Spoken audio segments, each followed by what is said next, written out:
Good morning. Today's Friday, March 31st, and I'm James. And I'm Nicholas. Here today, top headlines. The book fair is here today. The book fair begins today, and we're going to give you some tips for having the best experience. Also, we'll tell you a little bit about the upcoming PTO STEM night coming up on Tuesday. But first, here's Cameron with today's lunch menu.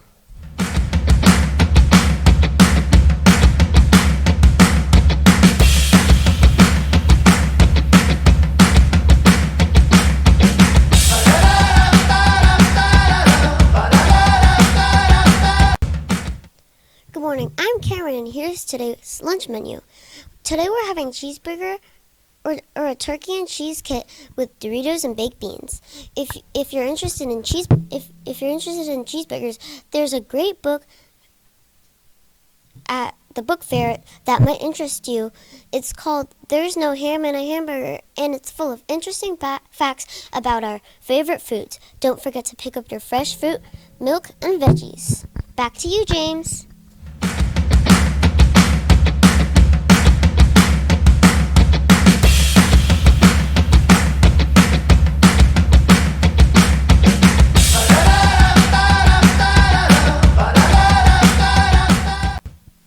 Thank you, Cameron. The book fair begins today, and we're here to provide you with some tips to help you in the book fair shopping experience. Miss Al has worked really hard to make sure that shopping is easy and fun for everyone.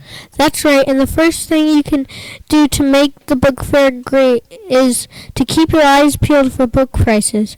If you know where to look, you can easily find the price of a book and know if you've brought enough to cover it. Miss O has even provided these handy charts all over the library to help you add the tax amount to your book price. The price can be found on the back of most books, near the barcode, but that price isn't how much the book costs, because we have to add in the tax. If you look at Miss L's handy chart, you can find the book price, and right next to it will be the actual price of the book. So this book shows that it is $7.99, but really, with tax, it will be $8.71. That means you need to have around $9 to purchase this book. The other important thing to remember is to be kind and courteous. Even though these are books we're hoping to buy, we still need to remember that we're in the library. We use walking feet, inside voices, and we put things back where they belong. Remember what Miss L says about our responsibility in the library. If we take care of the library can take care of us. And now to Abigail with today's weather.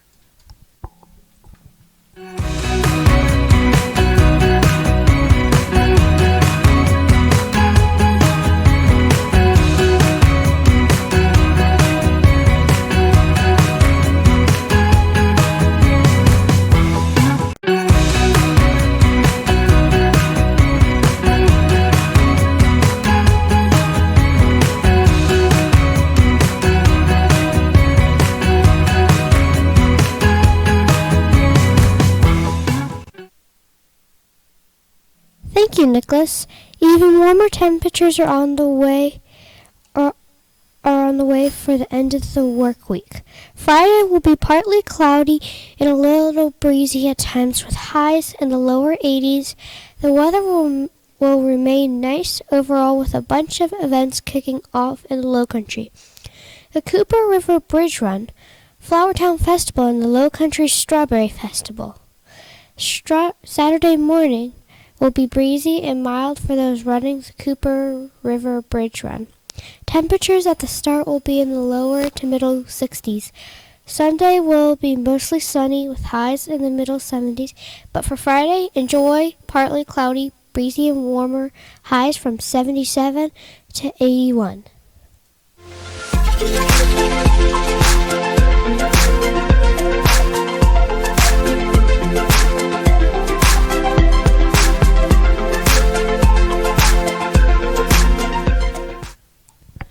The majestic return of our fabled PTO STEM Night is only a few days away. PTO STEM Night is an amazing Oakland event that hasn't been seen since pre-pandemic days. But we're excited to bring it back this Tuesday, April 4th at 6 p.m. with book fair shopping beginning at 4 p.m. There are going to be so many cool things at STEM Night. We might not even have to name them all, to list them all. Birds of Prey will be here, and they like to bring cool birds, and sometimes they might even do flight demonstrations. Last time they visited for a STEM Night, they bought an owl who could fly without making a sound. So cool. You can't touch the birds, but there will be a petting zoo with other animals to pet. And a saltwater touch tank. The touch tank will have plenty of interesting sea creatures to meet. West Ashley High School robotics team will be here showing off their robot skills, and Boeing will bring us some cool information about planes and flight. The Children's Museum of the Low Country will be here, and a meteorologist from ABC News 4 will visit us, so you can ask them how ONN is doing with the weather reports. Fourth graders will be performing, and lots of our artwork will be displayed, so you can show your family and friends. There will be a scavenger hunt that you can do with your parents on the phone by taking pictures and videos. And the winners of the scavenger hunt will get a whole prize pack filled with books. Of course, we will have food, not one, but 2 food trucks, and Kona Ice will be here. We will also have door prizes, a photo booth, PTO swag, and you might even see the new and improved Orca dancing around the school. And we can't forget about the book fair.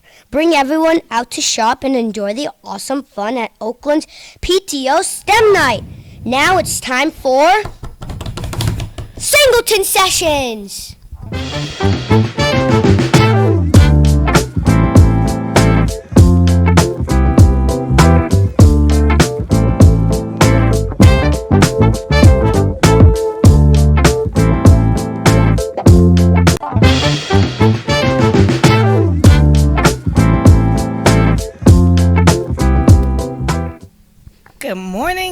Good morning. I told y'all that I was coming back, and here I am. Can we give a round of applause for the guy that introduced Singleton Sessions? Round of applause, guys. Round of applause. I loved it. It was just so full of energy and enthusiasm. We're back. So, I wanted to come by because I'm so excited about this book fair, y'all. Have y'all been in here yet? Have y'all visited the book fair? There are so many good books. It's overwhelming. Like, I want to buy everything. Books, and then there are pencils and erasers and just all kind of neat looking pens. I just love when the book fair comes. I love it. And I was in here this morning and I saw a couple of books. One of them, Who Are Venus and Serena Williams? Now, this is a series of many books. You've got Who is LeBron James? Who is Mrs. Singleton may be in there. You could read up on me if you can find it. So many books of who are or who is some famous person. If you ever wanted to read up on them, it's here. It's here. Come find it. And this led me back to a Black history fact that I never read. And so I wanted to share some information with you, not about Venus and Serena Williams, but they were two sisters that were famous tennis players that came before even Venus and Serena, and their names were Margaret and Matilda Peters, known as Pete and Repeat. Peters, and they made history with their doubles records from the 1930s to the 1950s. Now, at a time when African Americans were not allowed to compete against whites, the Peters sisters played in the American Tennis Association, which was created specifically to give blacks a forum to play tennis competitively. They went on to participate in and win several major competitions and titles. The sisters' opponents feared them for their excellent slice services, chop shots, and strong backhands. The phenomenal women graduated from Tuskegee in 1941 with degrees in physical education and were inducted into the Tuskegee University Athletic Hall of Fame in 1977. So now listen to this, because I'm throwing in a little surprise here. Normally I do like a CD through 2, 3 through 5 question. We're not doing that today. There won't be any baskets.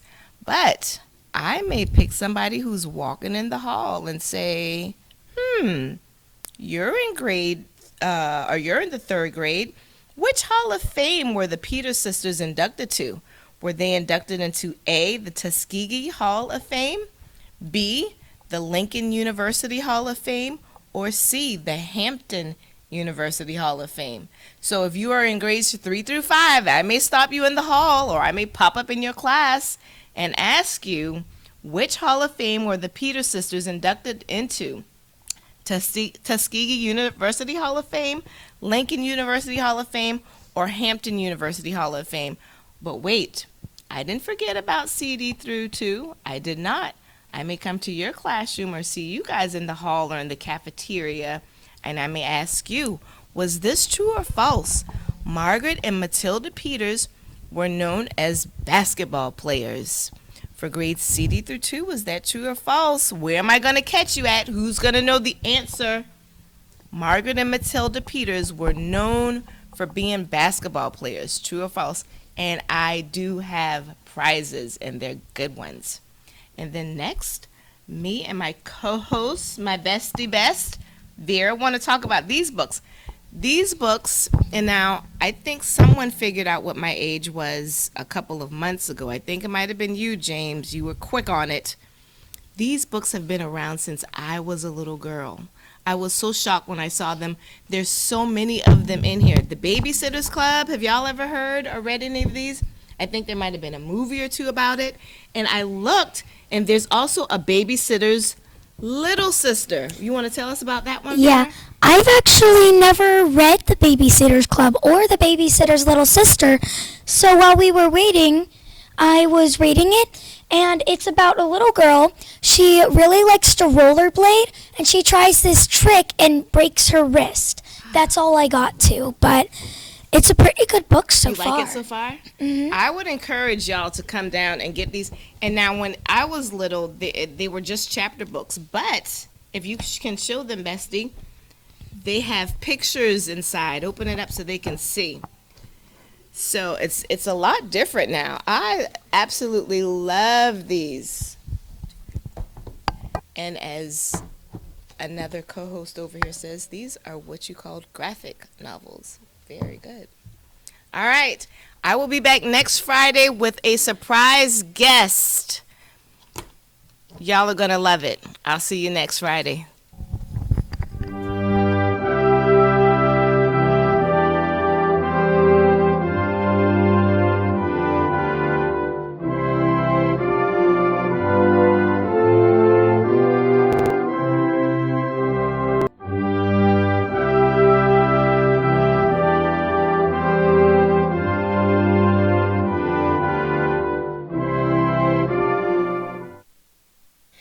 Please stand for the Pledge of Allegiance.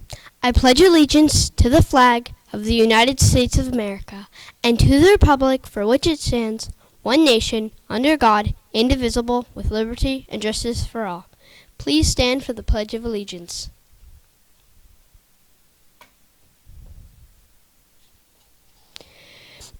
You may be seated.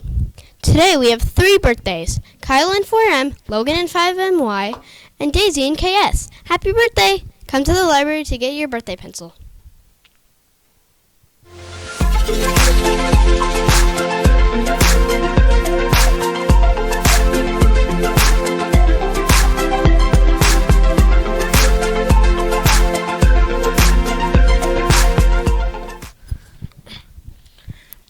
prizes for Caught You Reading tickets will be on Monday, with drawings every day next week. Will you get your name pulled? See you at the book fair. I'm Nicholas for RNN. Have a wonderful day. And I'm James for RNN. Have a wonderful day.